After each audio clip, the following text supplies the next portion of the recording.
Now, before Netanyahu could even begin that speech to the UN, dozens of delegates from different countries walked out of the hall. Please, order in the hall. Please, order in the hall. And you, of course, you see the contrast there, with people cheering at the same time. So it's a visual representation of where we are and of those countries that are demanding Israel end its war in Gaza.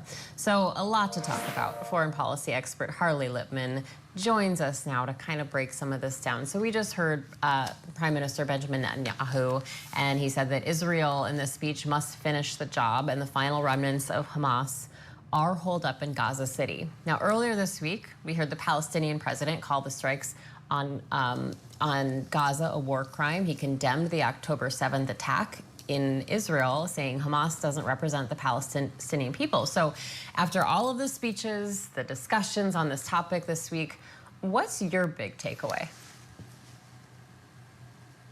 That the core of the problem in the Middle East, for your viewers to understand it, really comes down to one theme. It's boring, it's not sexy, but it's that the Palestinians want to destroy Israel, and they want a Palestine in place of a Jewish nation. And that's, unless you understand that, you won't understand much anything about the Middle East. So, Harley, you're saying that, I mean, the Palestinian president said a lot about how Hamas doesn't represent them and they don't want basically weaponized state. You're saying that's not accurate? It's not accurate because, number one, the Palestinian Authority, you're referring to Mohammed Abbas, he represents the West Bank and Hamas represents the Gaza Strip. And there's been many surveys and studies done that show the overwhelming majority of the people in those territories support October 7th. And October 7th is genocide. When Hamas crossed the border into Israel, there were Palestinians, 6,000 of them. It wasn't Bolivians, it wasn't Portuguese, it was Palestinians. And they went to kill every single Jew that they could get their hands on. They burned babies in front of parents, people in wheelchairs, they set them on fire in front of their families, raped people. And these are not soldiers or right-wing settlers.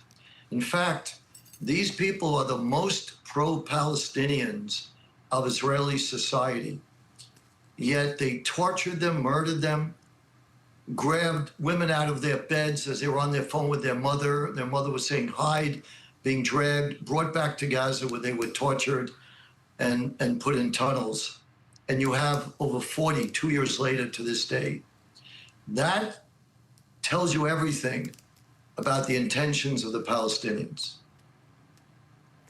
So I'm wondering what you think about conversations and commentary from people who condemn both, who can say what happened on October 7th was horrific and awful and unacceptable, and what's happened to some people in Gaza, the people in Gaza, is also horrific. What do you say to those people who hold both truths? Great question. So to the latter part about Israel's conduct in Gaza.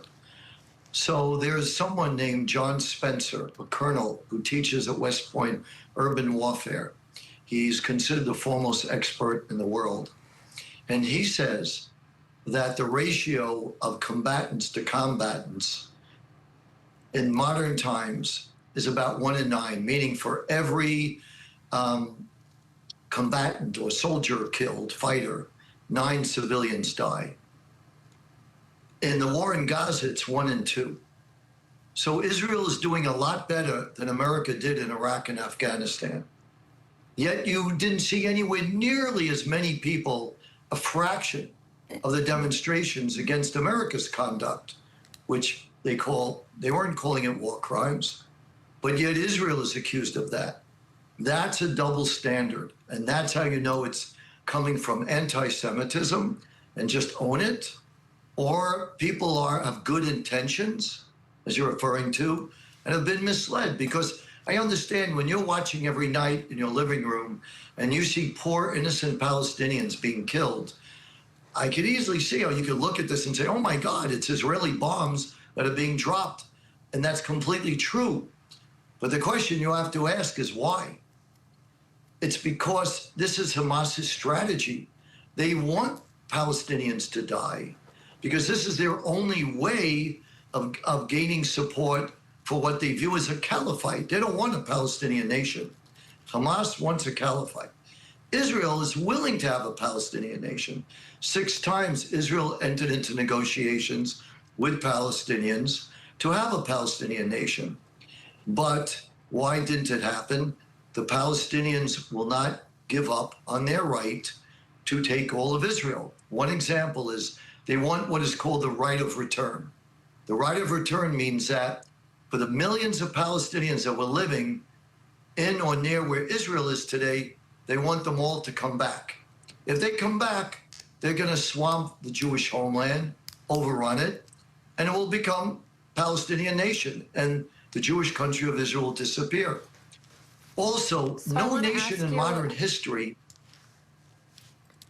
I'm sorry Sure. to interrupt you. I do want to ask you, and I will say, I have heard a lot of people be very critical of the United States' involvement in Iraq and Afghanistan. But let's get to Netanyahu's speech today, because right after he finished that speech, President Trump said that he thinks we maybe have a deal on Gaza. Do you have any idea what that might look like?